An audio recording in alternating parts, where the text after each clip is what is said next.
Очередная волна задержаний и обысков накрыла Беларусь после того, как режим решил развязать войну с так называемыми экстремистами. Одним из первых под удар попал белорусский пресс-клуб, на базе которого проводятся встречи и семинары для журналистов, активистов и политиков. Вчера силовики задержали руководителя организации Юлию Слуцкую, когда она прилетела в национальный аэропорт с дочерью и внуками. Женщину доставили в департамент финансовых расследований, а к ней домой пришли с обыском. В такой же ситуации оказались еще 3 сотрудника организации.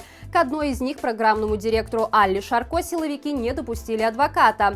Защитника буквально вытолкнули из квартиры, где проходил обыск. Параллельно с этими событиями на сайте МИДа появился комментарий Владимира Макея. Министр иностранных дел заявил, что в ответ на 3-й пакет санкций Евросоюза власти Беларуси решили ограничить деятельность ряда политических фондов, а также пересмотреть реализацию некоторых гуманитарных, образовательных и культурных программ. Очевидно, здесь одно – санкции загнали Лукашенко в угол. И как бы он ни пытался задействовать свой слабеющий административный ресурс для расправы над противниками, из этого тупика ему уже не выбраться. С нового года в белорусских школах может появиться новая должность – руководитель по военно-патриотическому воспитанию. Планируется, что таких специалистов будет около 2000 по всей стране. Напомним, что приказ усилить идеологическую работу с молодежью Лукашенко отдал еще в ноябре. Вскоре в провластных СМИ появились первые отчеты о патриотических атаках на психику школьников. Например, восторженные статьи о том, как им показывают кадры с мертвыми детьми в кинотеатрах, или на уроках рассказывают страшные истории о коллаборационистах. Авторов таких публикаций ничуть не смущает, что вместо знаний ученикам в головы вбивают какой-то дикий пропагандистский коктейль в духе Озаренка. Феминистки, ЛГБТ, структуры Евросоюза, которые извращают даже праздник Рождества, называя его Иксмосом, и продвигают извращение в школы. Не менее 13 тысяч граждан покинули Беларусь после президентских выборов. Это в несколько раз больше количества уехавших из страны за весь прошлый год. Белорусы массово пересекают границу по гуманитарному коридору, который предназначен для пострадавших от насилия и политических репрессий. Многие из тех, кому приходится бежать из своей страны, вынуждены просить политического убежища. На данный момент в Польше и Литве статус беженцев запросили более 200 человек. Очевидно, что реальное число уехавших из Беларуси может быть в разы больше, поскольку многие люди используют туристические визы или перемещаются через третьи страны.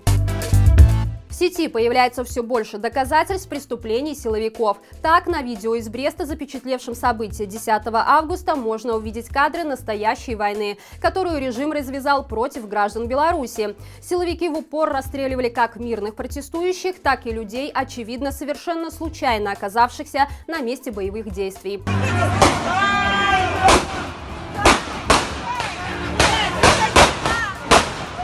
Еще одно видео зафиксировало детали событий 11 августа в Минске. Отметим, что накануне этого дня во время протестов был убит Александр Трайковский, а сотни участников акции получили серьезные увечья. Однако и после этого силовики были полны решимости убивать.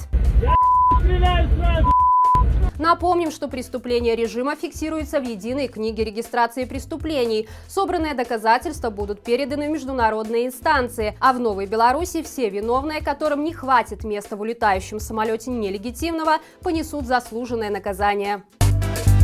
Даже Инстаграм не выдержал провластную пропаганду. Вчера социальная сеть заблокировала официальный аккаунт ОНТ. По мнению представителей канала, такое решение стало результатом заказной атаки деструктивной оппозиции. При этом режимные СМИ надеются, что Инстаграм разберется в данной ситуации и примет правильные меры без политической ангажированности. А переписку с техподдержкой соцсети, вероятно, будет вести известный разоблачитель фейков Игорь Тур. Однако маловероятно, что его красноречие сильно впечатлит американцев.